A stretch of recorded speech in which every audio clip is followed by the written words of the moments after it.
그 사랑하시는 가장 큰 행복이 아닐까 이런 생각이 듭니다. 그 은혜가 넘치시기를 주님의 이름으로 축원합니다. 우리가 사랑하면은 사랑은 그냥 사랑이죠. 사랑하면 우리가 떠오르는 그런 것들이 또 아껴주고 또 바라고 또 그 사람을 위해서 그 사람을 생각해서 배려해주고 또 한없이 또 베풀어주는 어떤 그런 사랑을 또 생각을 하게 되고 사랑하면 그냥 뭐 사랑은 사랑이다 이렇게 생각을 이제 하게 되는데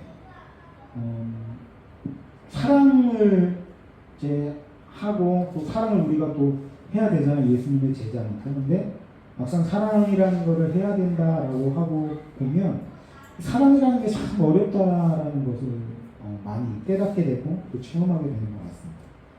물론 사랑하는 마음 자체를 갖는 것 자체가 물론 우리의 힘으로 할 수 없는 것이고 또 그것도 성령께서 부어주셔야 가능한 것이지만은 우리 안에 그런 어떤 사랑하는 마음 또 자녀를 또 뭐 배우자를 또는 뭐 이웃을 또 여러 어떤 대상들을 사랑하는 마음이 내 안에 뭐 성령께서 부어주셔서 생겼다 하더라도 그 사랑을 잘한다라고 하는 것은 또 다른 차원의 문제다라는 생각이 들어요.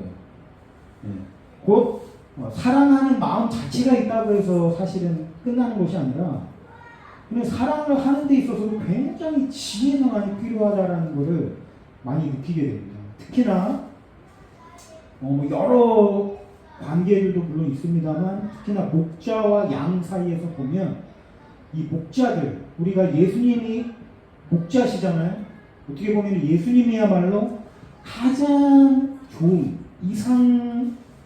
이상향의 어떤 목자라고 하실 수가 있는데 이 목자와 양의 어떤 관계에 있어서 가장 중요한 게 이 사랑에 정말 지혜가 많이 필요하다라는 거를 이 목회자의 입장에서 볼 때 정말 절실히 느낄 때가 많이 있거든요.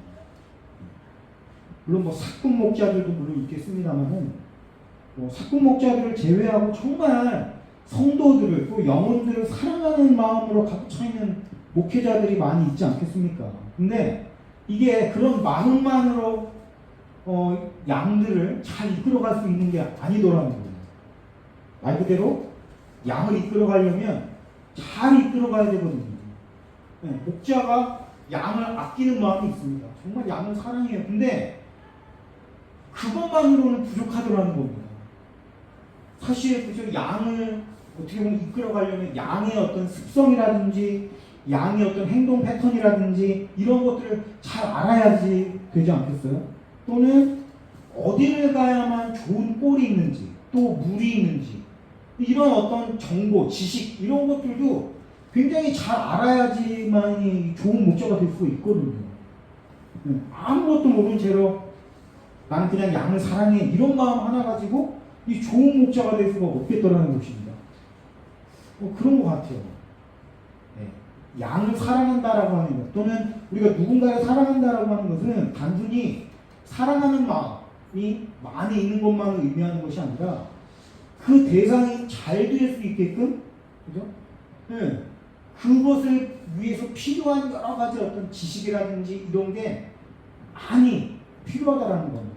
그래서 이 목자, 우리가 목회자라고 한다라고 하면 그 목회자에게 필요한 가장 중요한 자질은 뭐냐면 하나님의 말씀을 잘 알아야 됩니다. 그냥 사랑하는 마음만 가지고 되는 거 아니라는 거예요. 잘 알아야 돼요. 하나님의 뜻을 잘 분별할 수 있어야 돼요. 물론 뭐 목회자가 되기 위해서 뛰어난 학벌과 똑똑한 머리 이런 게 꼭 필수적인 건 아닙니다만 그럼에도 불구하고 정말 어떻게 보면 지식적으로도 또 많이 알아야 되는 이유 중에 하나가 올바르게 이 양들이 이끌어가기 위해서 절대적이기 때문에 그렇거든요. 마음만으로 되는 것이 아니라 그리고 그때그때 어떤 양들의 필요를 채워줄 수 있는 지혜가 너무나도 중요하더라는 것입니다. 그래서 우리가 어떤 의미에서 보면 사랑은 그냥 아끼는 마음, 좋은 마음 이렇게 단순한 것이 아니라 굉장히 복잡하더라는 거예요. 그 어떤 지혜와 분별력도 필요하고 또 한편으로는 어떤 순발력, 또 영적인 어떤 민감성 이거 굉장히 중요해요. 왜냐하면 그 양들이 그때그때 필요한 게 이게 다르거든요. 네.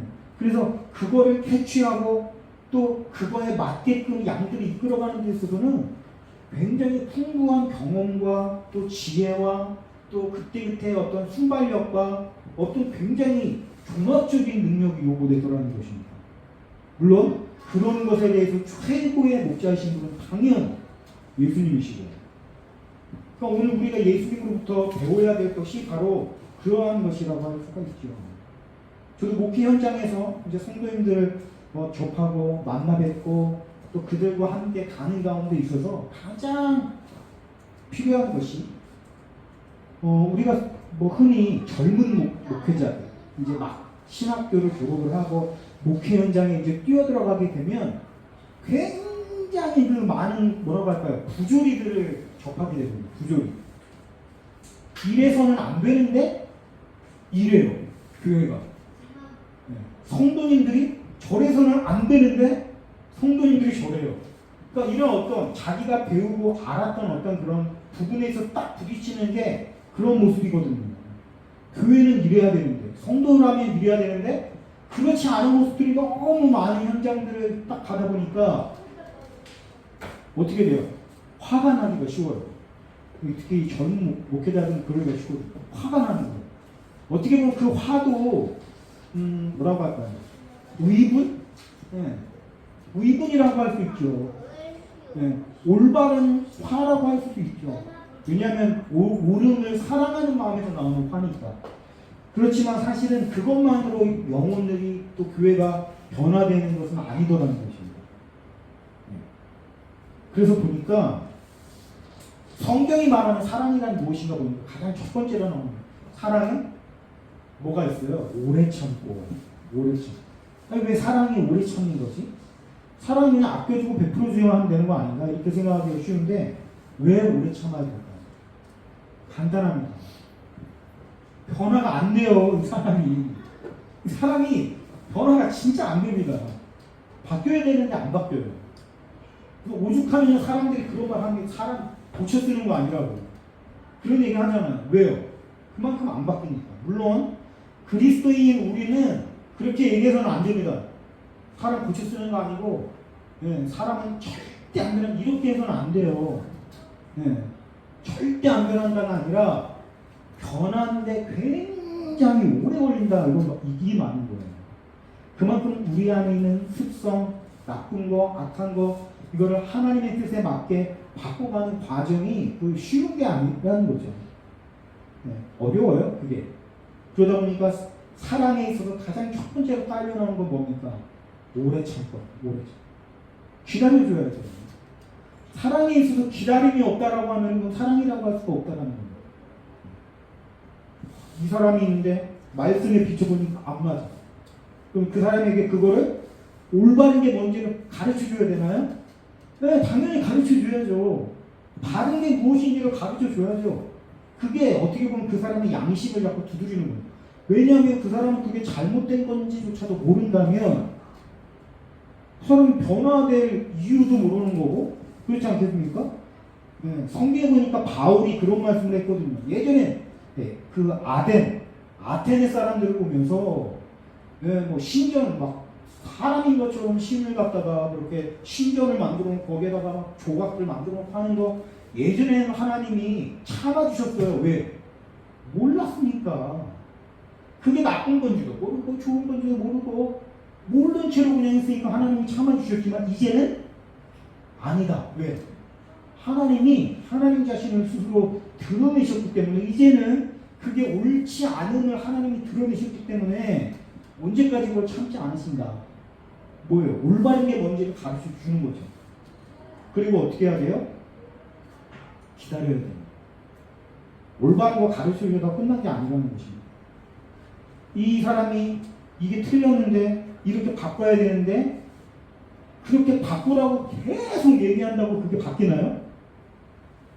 그게 아니더라는 거예요. 네.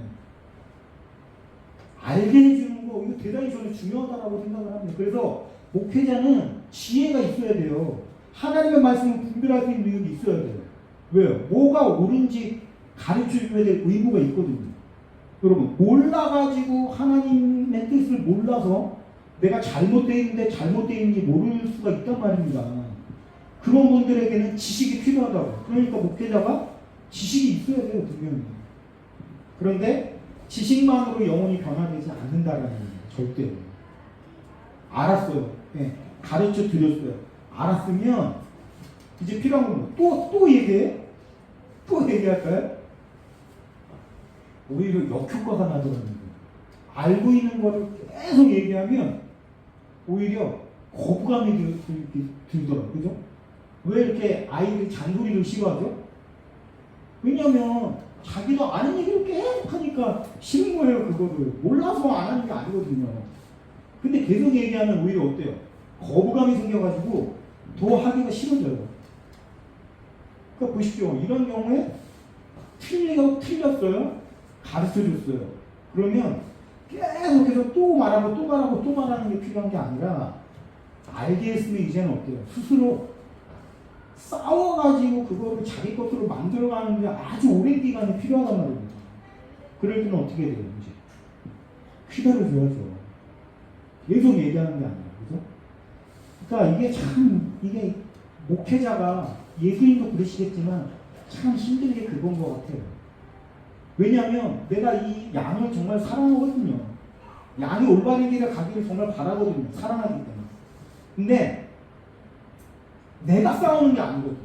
싸움은 누가 싸워야 되는 거예요? 양이 싸워야 되는 거예요. 그 오름을 붙잡고 직접 부딪혀가면서 자기 안에 쓸고리를 바꿔가고 찾아가는 건 이제 어떻게 보면 나의 싸움이 아니고 그 성도님의 싸움, 그 양의 싸움이란 말이에요. 물론 성령께서 그와 함께 하시지만 어떻게 보면 제3자 입장에서 응원해주고 바라봐줄 수밖에 없는 것이 목회자이기 때문에 그게 어려운 거죠.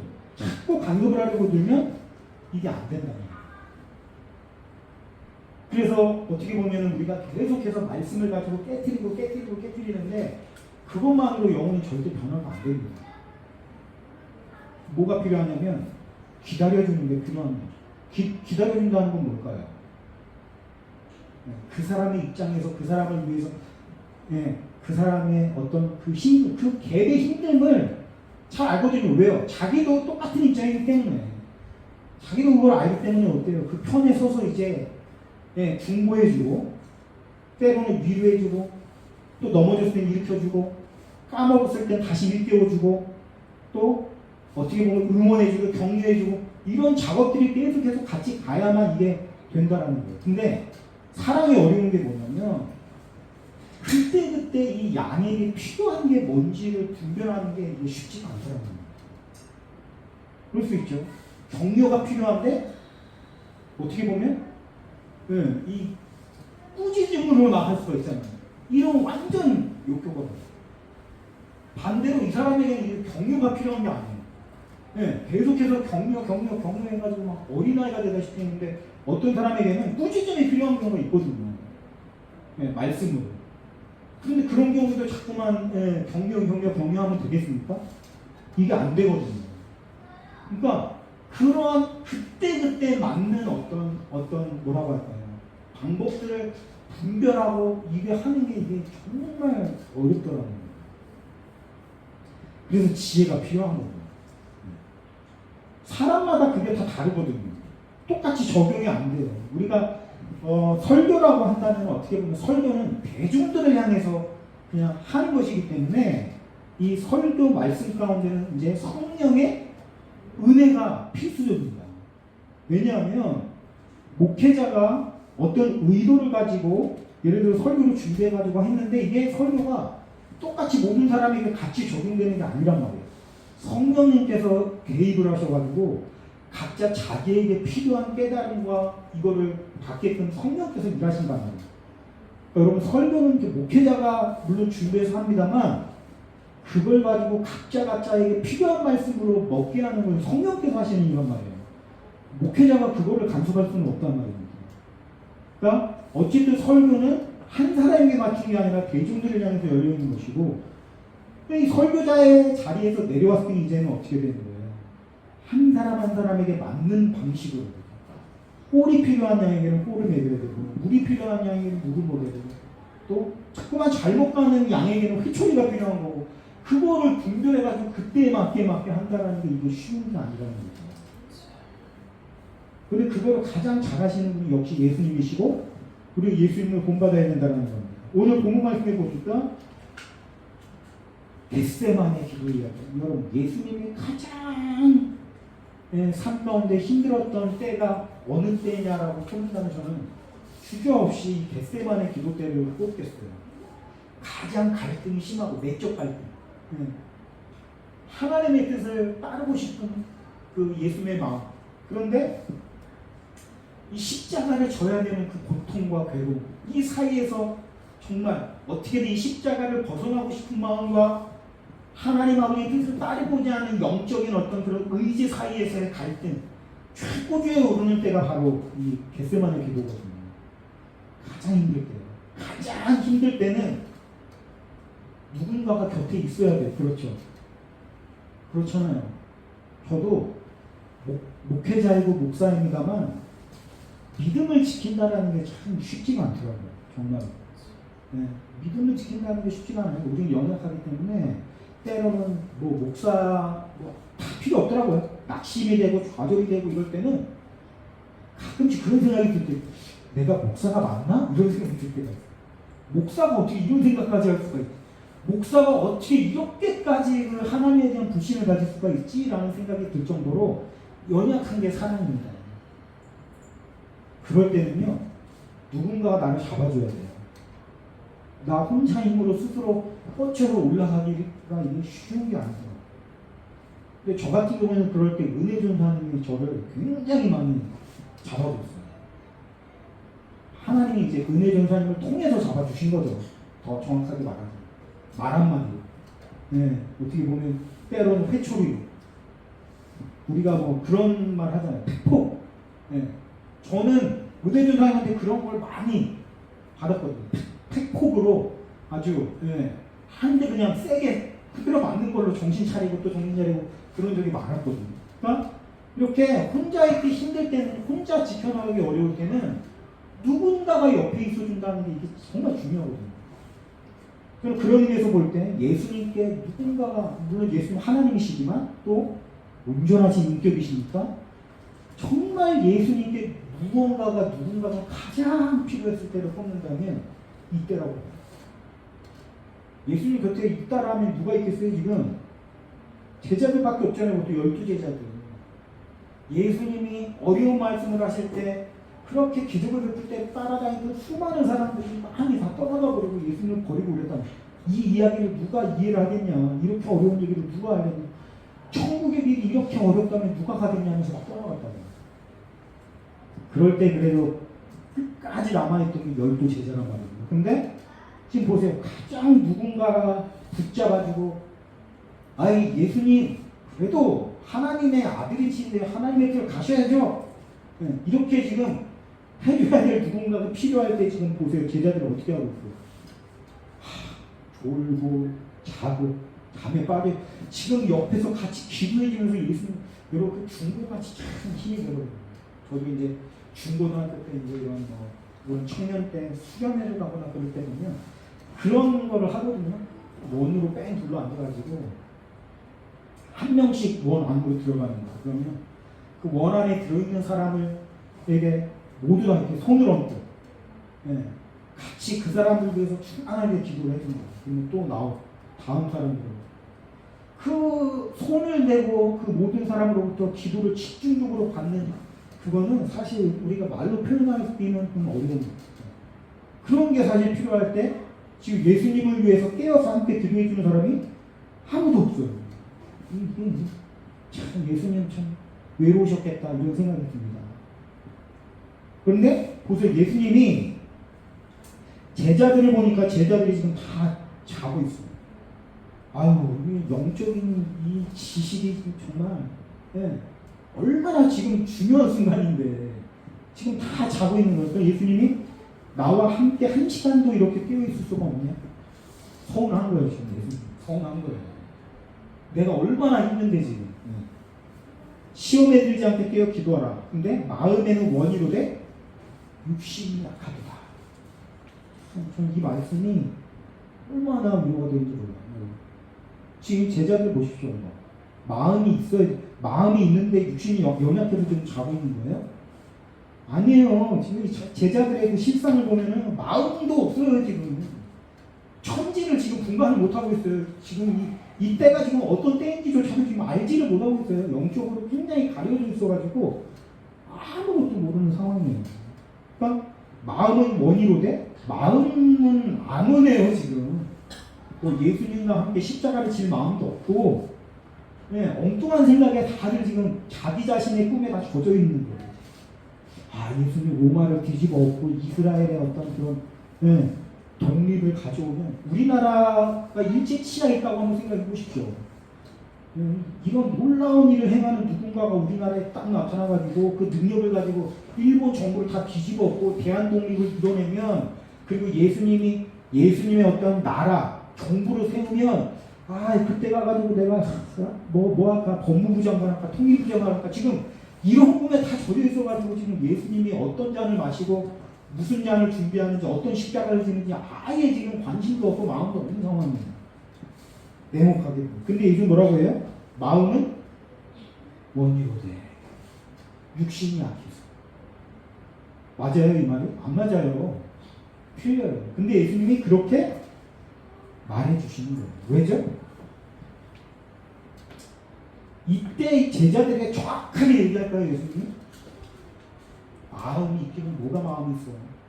엉뚱한 생각에 사로잡혀가지고 말이야.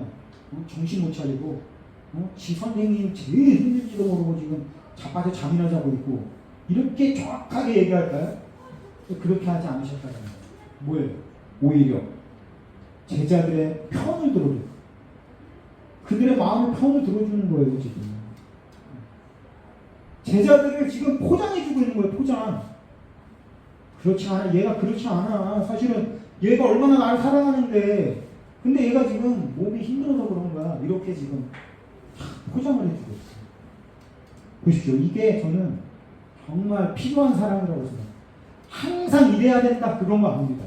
근데 어떤 의미에서 보면 진정 이 시대에 필요한 사랑은 이런 사랑이다라는 생각이 들어요. 이런 사랑이 너무 없어요 지금. 네. 꾸짖고 혼내고 회초리 들고 이런 거는 너무 쉽거든요.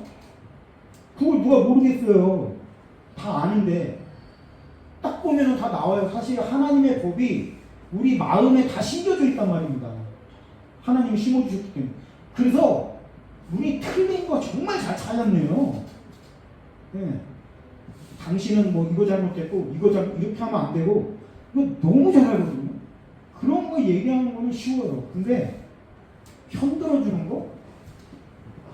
이건 쉽지 않습니다. 편들어주는 거.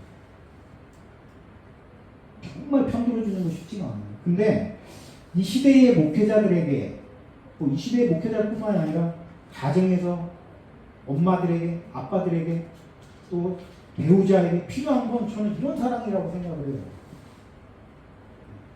편들어주는 사람. 잘못된 거 알지만 편들어주고 응원해주고 격려해주고. 여러분, 베드로가 이 말씀을 들었을 때 어떤 마음이 들었을까요? 저는 뭐 잘 모르지만 그랬을 것 같아요. 얼굴이 빨개졌을 것 같아요. 부끄러워가지고. 여러분 그러지 않겠어요? 사실 나는 마음도 없었거든요. 근데 예수님이 마음은 정말 원하는데 육신이 약해가지고 지금 얘는 어쩔 수 없이, 너무 감사하면서도 한편으로는 부끄러웠을 것 같거든요. 근데 그게 저는 그 영혼을 변화시키는 데 있어서 정말 중요하다고 생각해요. 오늘 우리 시대에 필요한 사랑은 바로 이런 사랑이 아닌가 생각을 해봅니다. 예수님처럼 편들어주는 거예요. 제가 구약에도 보니까 이스라엘 백성이 싱그럽게 말 안 들어요.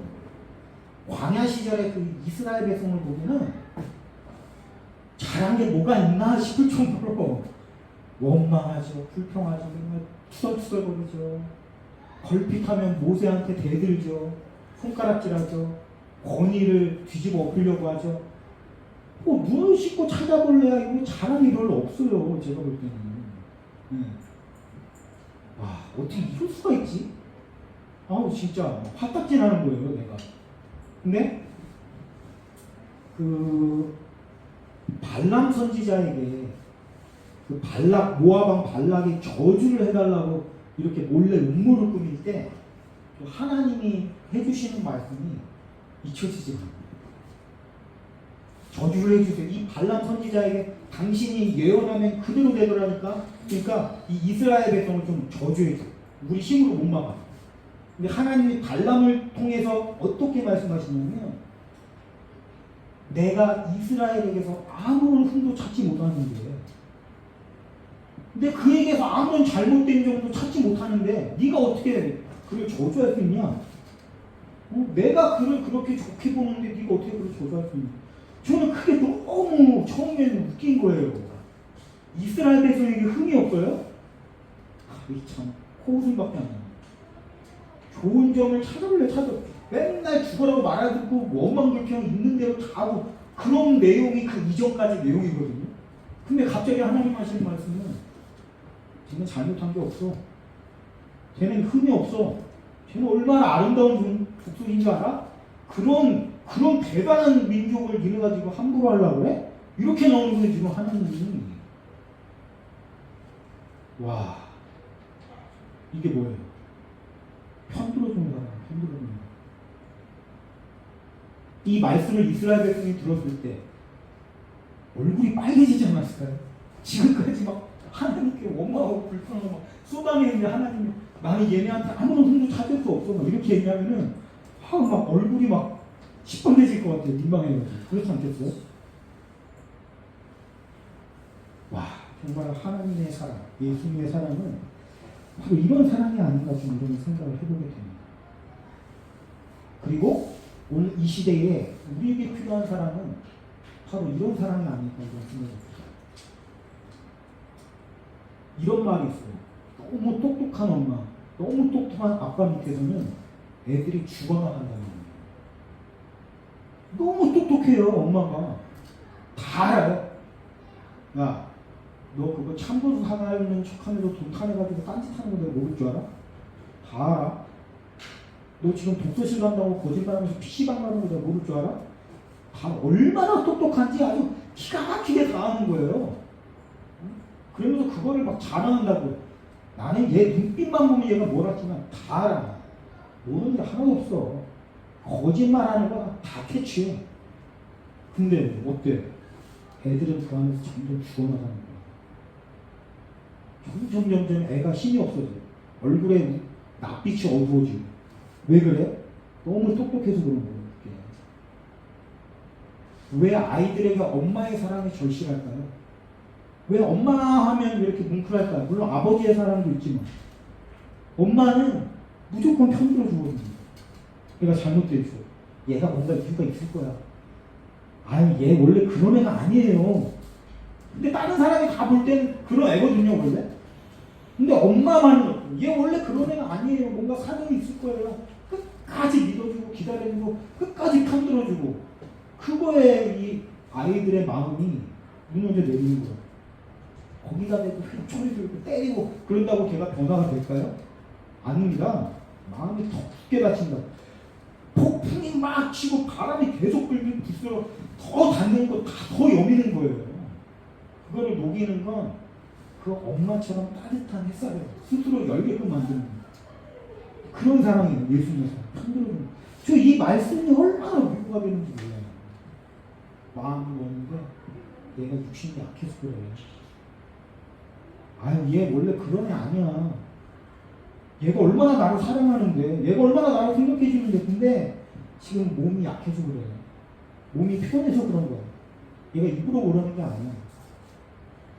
하나님이, 예수님이 오늘 우리를 향해서 그런 사랑을 보여주고 계시잖아요. 우리가 우리 안에 잘못된 점, 고쳐야 되는데 못 고치고 있는 거, 바꿔야 되는데 못 바꾸고 있는 거 다 아셔요. 그분이.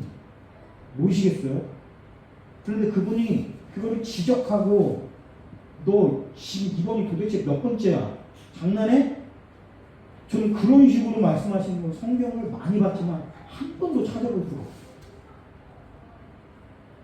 아니 어떻게 생각하면 저렇게 맨날 똑같은 짓을 반복하는 거 보면 좀 지겨울 만도 할 법한데 하나님은 결코 그러시는 법이 없더라고요.